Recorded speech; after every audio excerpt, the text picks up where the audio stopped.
All I can guarantee for this fight is that it will be blood. And before all of this is over, he will earn that name.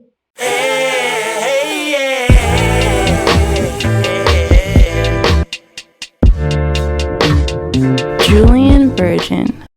Ladies and gentlemen, my man Travell Miller is now officially dropping jewels with Julien Virgin.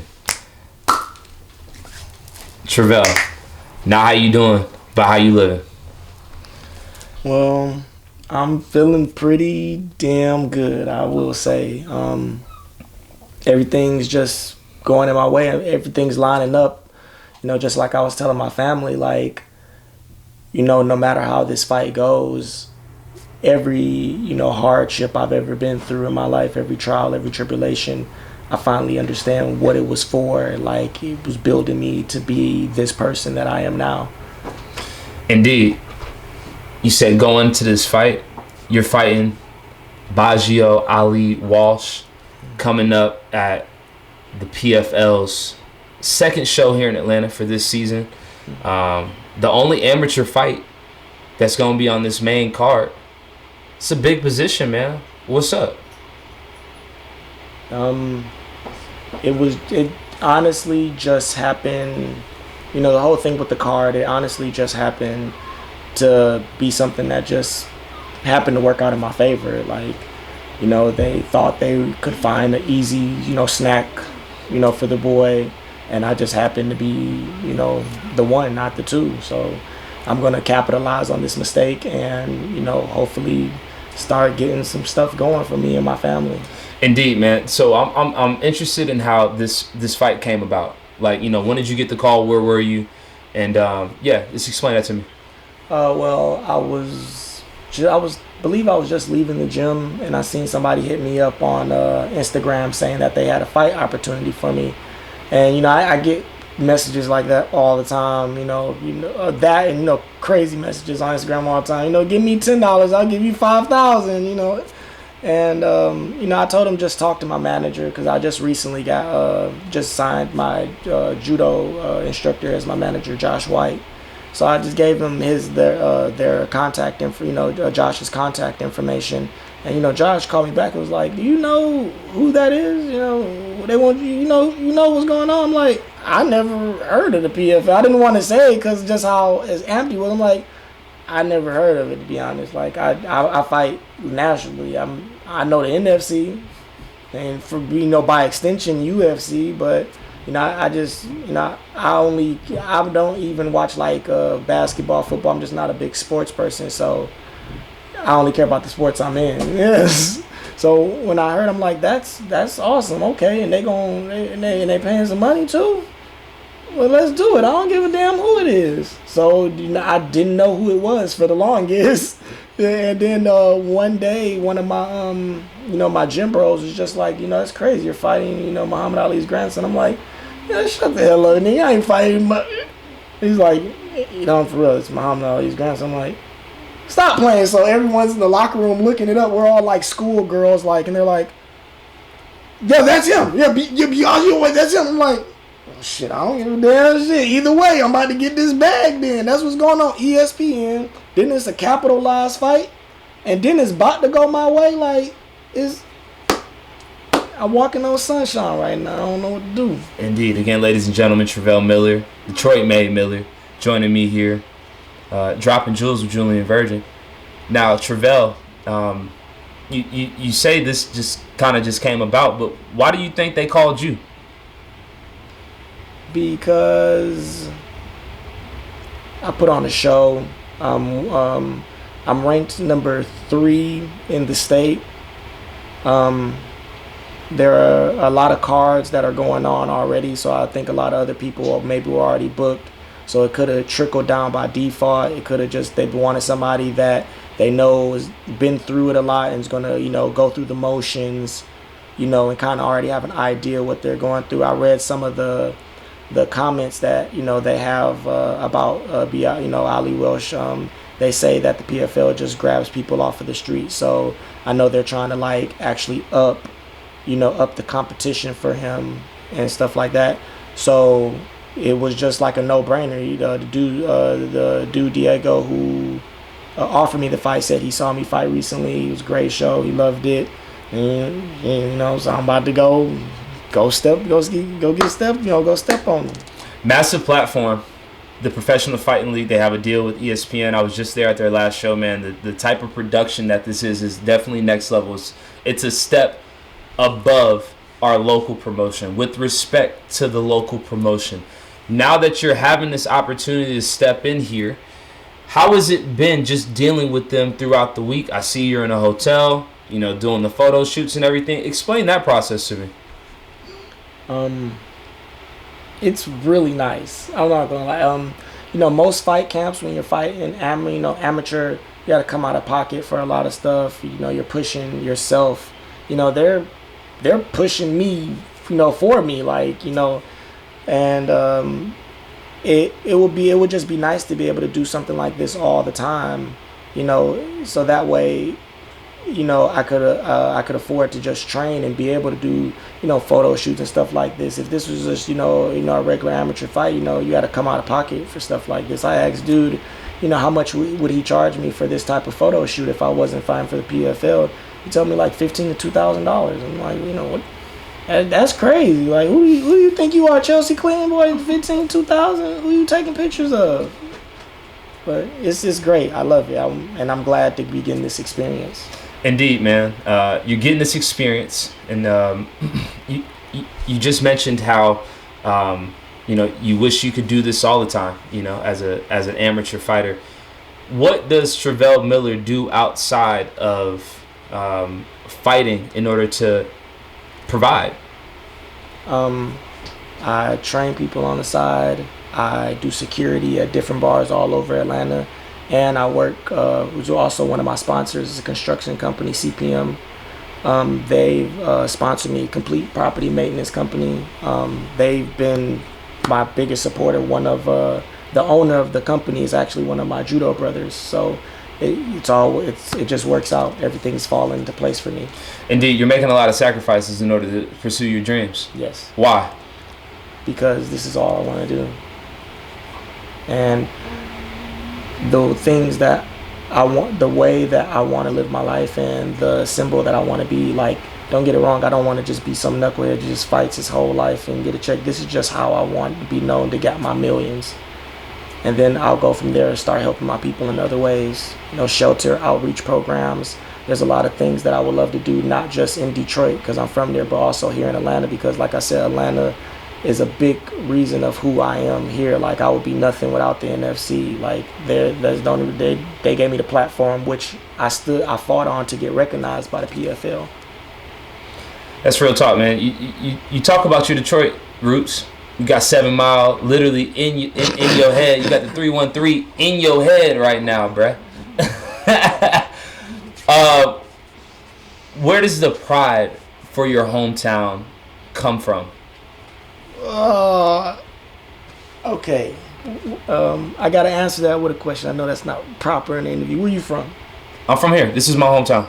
Okay, I think it's just an up north thing, because you can ask anybody from New York or Detroit, if they not pushing this hard, then yeah, they ain't from there. They from upstate or something. Yeah, they not from there. Everybody I know from Detroit, they this passionate about Detroit. And like that, and that's how I know it's a testament, to Atlanta. Just like how much I really do feel like Atlanta adopted me. Like I be in traffic, like, man, these damn foreigners need to go back, boy. Why they keep moving here? Like I just didn't I haven't been here since I was only 16. So I love it. Everything's going good. What did Detroit teach you? Like growing up in Detroit, getting in those fights in Detroit, man, just being there, those cold, harsh winters. What did that teach Travell Miller? It made me tough. As far as like the cold winters and stuff, that's part of the reason why I stayed here. Like I'm not built for that. My mom's a nurse. I'm sorry. I don't do that, but it definitely molded my character, from being around a lot of my siblings to my mom finally going through nursing school, had to move, was graduating from nursing school, so we started moving away from them, further from Detroit. And so growing up by myself, kind of just me and my younger sister, I had to be tough. I had to figure it out. Society forces people to either become victims or warriors, and I made a conscious decision. I'm not going to be nobody's victim, and especially the mentality that my mom and my brothers would be pushing on me whenever I would go back home and see them. And this was the outcome from it. This was the outcome. Now again, you're preparing for and not to even put any pressure on you, man, but this is quite possibly the biggest opportunity to this point in your career. I actually your why a little earlier, and I failed to mention your kids. Could you talk about the impact that they have on you? No, my kids are my everything. Like I'm used to this feeling, the feeling that the PFL is giving me, this famous feeling, the photo shoots. I get that from my daughters all the time. Like, especially like my oldest one, the one because she can talk. She's 10. She make, in her mind, I'm famous. Like, I'm bigger than any of those people you see on UFC, PFL. I'm that dude. I got bands. I'm all of that to her, and it's just now I'm in a situation where I can give her all of that, and I'm about to take it and more. And I'm glad that my kids are still at that young age where, when they older and they, people asking them about their background. Girl, you don't know nothing about no hood, none of that, no 7 Mile, you don't know about no Detroit, girl. You from upstate, girl. Stop playing. Beautiful thing, man. Now, again, you're stepping into this fight against Baggio Ali Walsh. Expectations. As far as what he's going to bring to the table.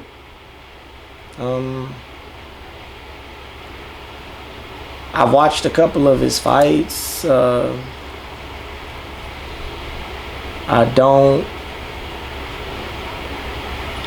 not really worried about much. The only thing I'm worried about is, like I said, it's not whether I win or not. I'm just worried about a good fight.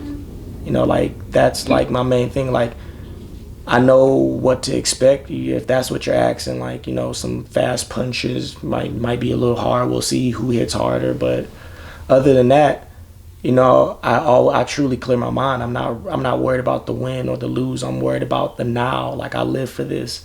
I hurt my body every day just to go in there and don't even get to fight for like a full 15 minutes.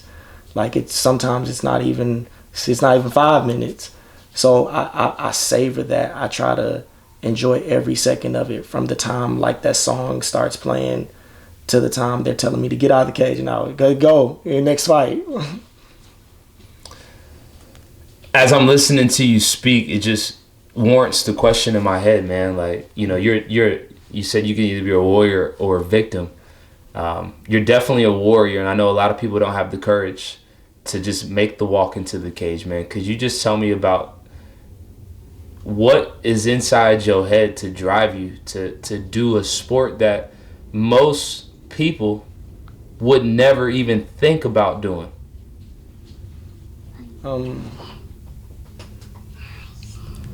It always amazes me, especially like someone as passionate as you, like how that amazes you.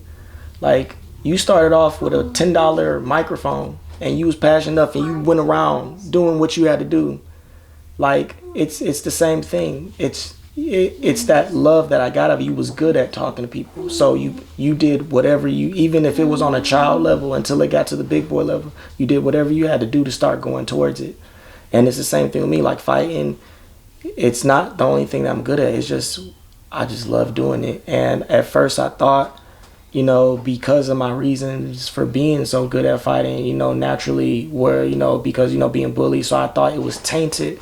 But, going to the gym and finding out, like, no, I can take a lot of punches. This helps me here. Like, this is cool. I'm learning different techniques and I'm getting cheered on to do this stuff to other people.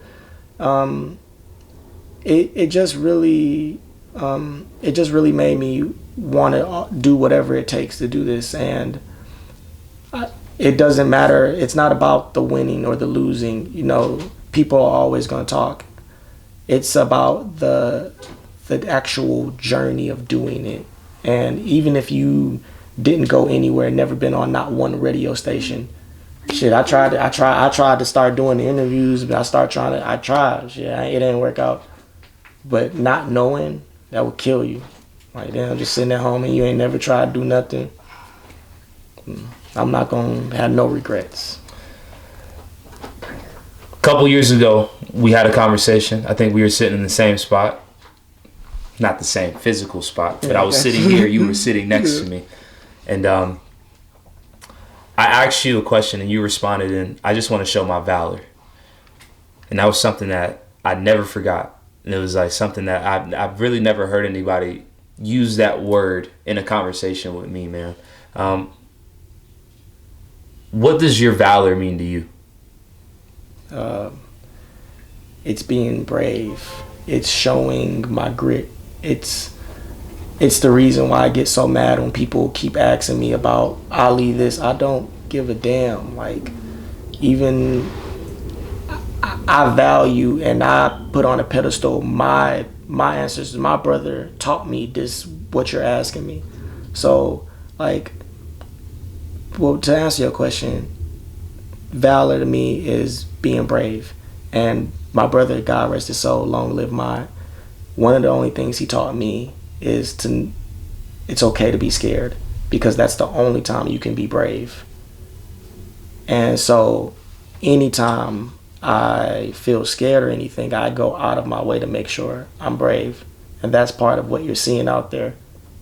Damn, he must be really scared. Yeah, because I'm being brave. Felt that. Tell me more about your brother. He's a great dude. Got murdered a couple of years ago.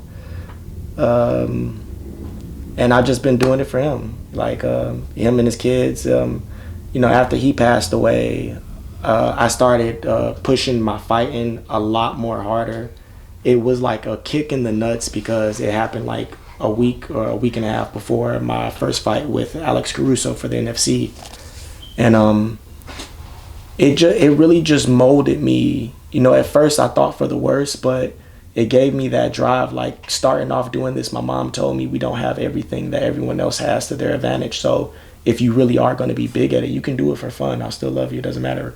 But if we're going to be big at it, you got to get crazy about it to the point where nobody want to be around you, because that's all you're going to talk about. That's all you think about. And it's just the same thing. It made it get worse to the point where it's like I got Down syndrome when it comes to fighting now. Like, this is it. Like, this is all I care about. I work, I train, and I focus on raising my kids. That's the only thing that's on my mental right now. Blood brother? Yes. What was his name? Ahmad Toster. And it's a little bit confusion. Just to clear it up, my mother that you've spoken to, that is my mother all the way, solely. I am adopted just in the family. She adopted me from her sister. So that's why when I say, I got, 19 brothers and sisters, people are like, where the hell they at? It's just they're all in Detroit. I wasn't raised with them. So, I got lucky to be blessed with two moms. She never needed a dad. So that's real, man. That's real. I appreciate you just being so vulnerable and real and honest with me. It seems as if the PFL is putting all their eggs into Baggio Ali Walsh's basket. They're pushing him the hardest.